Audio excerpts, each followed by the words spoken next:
নমস্কার বন্ধুরা, আজকে আমি আপনাদের পশ্চিমবঙ্গের মেদিনীপুর জেলার অতি পরিচিত একটি ঐতিহ্যবাহী এবং সূক্ষ্ম হস্তশিল্প, যা নকশাবড়ি বা গয়নাবড়ি নামে পরিচিত, সেটাই বানিয়ে দেখাবো। যা মূলত বিউলির ডাল বাটা ও অন্যান্য উপকরণ দিয়ে তৈরি, স্বাদে এবং সৌন্দর্যে একদম অপরিহার্য। আমি পুতুল, আপনারা দেখছেন পুতুল কিচেন ডায়েরি। আর ভিডিওটি ভালো লাগলে অবশ্যই একটা লাইক ও সাবস্ক্রাইব করে দেবেন। স্কিপ না করে পুরো ভিডিওটি দেখে নেবেন। শুরু করছি বিউলির ডাল দিয়ে নকশাবড়ি। প্রথমে আমি এখানে নিয়েছি 200 গ্রাম মতো বিউলির ডাল। আমি এখানে একটি পাত্রে জল নিয়ে নিয়েছি, তার মধ্যে বিউলির ডালগুলো ঢেলে দেব।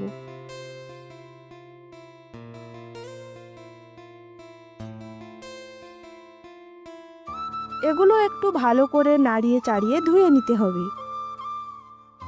দেখুন বন্ধুরা, ডালের এই সাদা জলগুলোকে ভালো করে ধুয়ে বের করে দিতে হবে।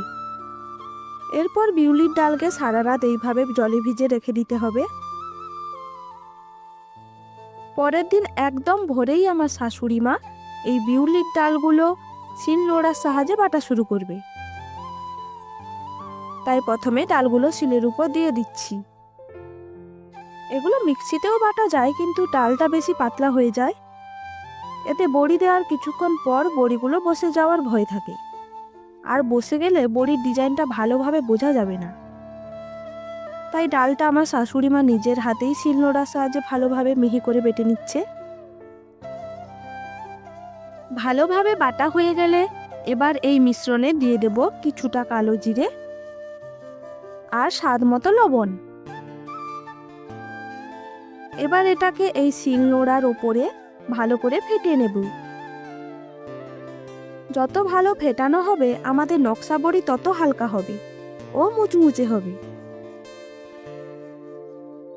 আর ফেটানোর সময় এইভাবে হাতকে ঘুরিয়ে ঘুরিয়ে ফেটাতে হবে।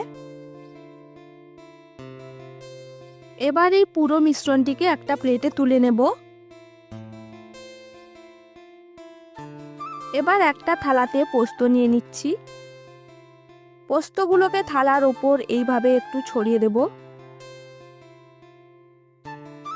এরপর নিয়ে নিচ্ছি কিছু পরিমাণ সাদা তিল। এগুলোকে ভালোভাবে মিশিয়ে নেব। এরপর নাড়িয়ে চাড়িয়ে এইভাবে পুরো থালাতে বিছিয়ে নেব। এতে বড়ি খাওয়ার সময় পোস্ত এবং তিল দুটোরই স্বাদ পাওয়া যাবে। আপনারা চাইলে যে কোনো একটা দিতে পারেন। দেখুন বন্ধুরা, আমি এখানে বড়ি দেওয়ার জন্য একটা চোঙ বাজার থেকে কিনে এনেছি, বা অনেকে কলগেটের মুখটা কেটে নেয়। চোঙটাকে একটা খালি তেল পেপারের এক কোণে কেটে ঢুকে দিয়েছি। আপনারা চাইলে আটা পেপার বা যে কোনো পলিস্টার কাপড়ের টুকরো ব্যবহার করতে পারেন। এবার ওই পেপারের মধ্যে চামচ দিয়ে বিউলির ডালের মিশ্রণটি কিছুটা নিয়ে নেব। খুব বেশি নেওয়া যাবে না, তাহলে নকশা করার সময় পেপারের উপর দিয়ে বেরিয়ে পড়বে।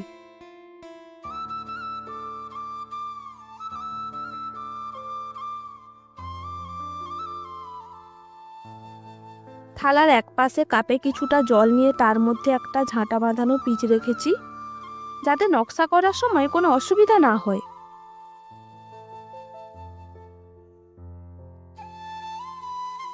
এবার এই পোস্ত তিল বেছানো থালার মধ্যে এক একটা করে নকশা বড়ি দিয়ে দেব।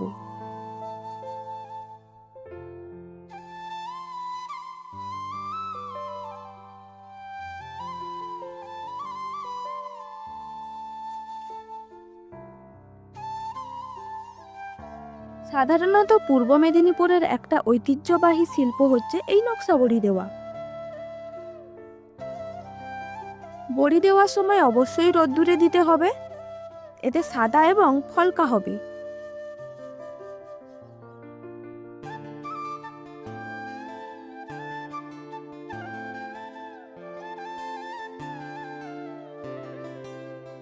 যদি আপনারা বড়িটা ঘরের মধ্যে দেন, তাহলে বড়ি দেওয়ার পর সঙ্গে সঙ্গে রোদে শুকোতে দিয়ে দেবেন, না হলে কিন্তু বড়ি মুচমুচে হবে না। বড়িটা দেওয়া হয় শীতকালে, যত বেশি শীত পড়বে বড়ি তত বেশি ভালো হবে।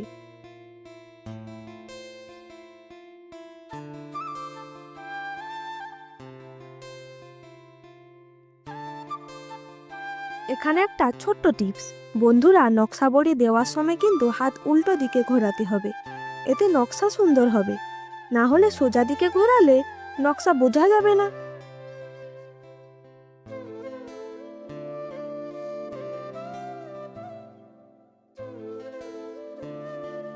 এখানে আমার একটা থালায় নকশা বড়ি দেওয়া হয়ে গেছে, আবার একটা থালায় দিয়ে দিচ্ছি।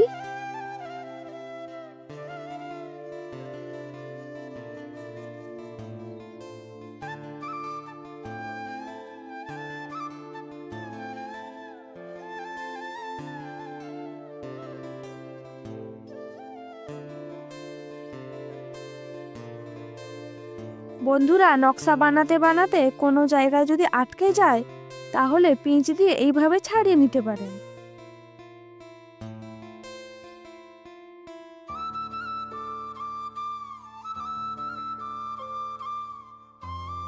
বন্ধুরা দেখুন নকশা বড়ি দেওয়া সম্পূর্ণ হয়ে গেছে।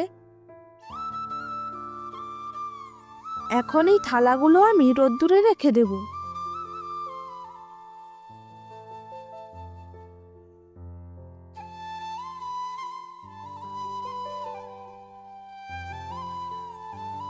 বড়িগুলো এক পাশে হয়ে গেছে, আর এক পাশে ঘুরিয়ে দিয়ে রোদ্দুরে রেখে দেব।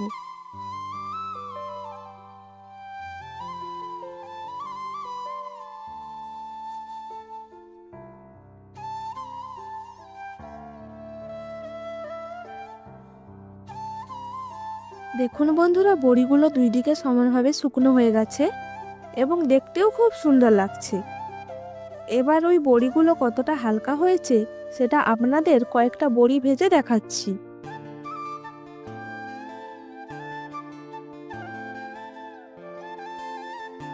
এখন কড়াইতে তেল গরম করে দুটো বড়ি ভেজে দেখাচ্ছি আপনাদের।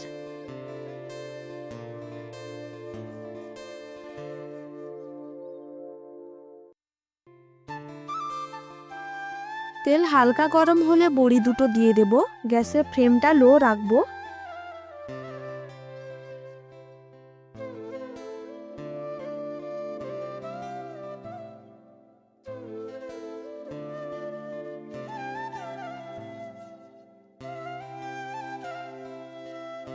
এইভাবে লো ফ্লেমে দুই পাশে ভালোভাবে ভেজে নেব।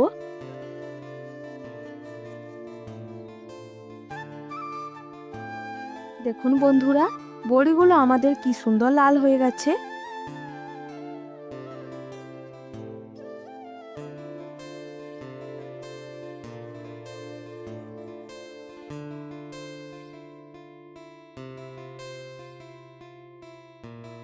এগুলো নামিয়ে নিচ্ছি।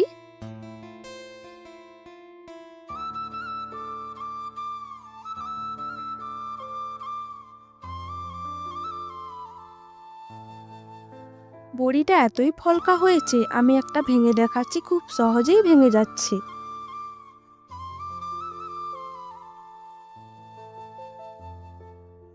বন্ধুরা আমার এই বিউলির ডালের নকশা বড়ি পদ্ধতি আপনাদের ভালো লেগে থাকলে কমেন্ট বক্সে কমেন্ট করবেন, লাইক করে দেবেন। এইরকম আরও নতুন নতুন ভিডিও পেতে আমার চ্যানেলটা অবশ্যই সাবস্ক্রাইব করে রাখবেন। দেখা হবে এর পরের ভিডিওতে। ততক্ষণে ভালো থাকবেন, সুস্থ থাকবেন। Bye bye.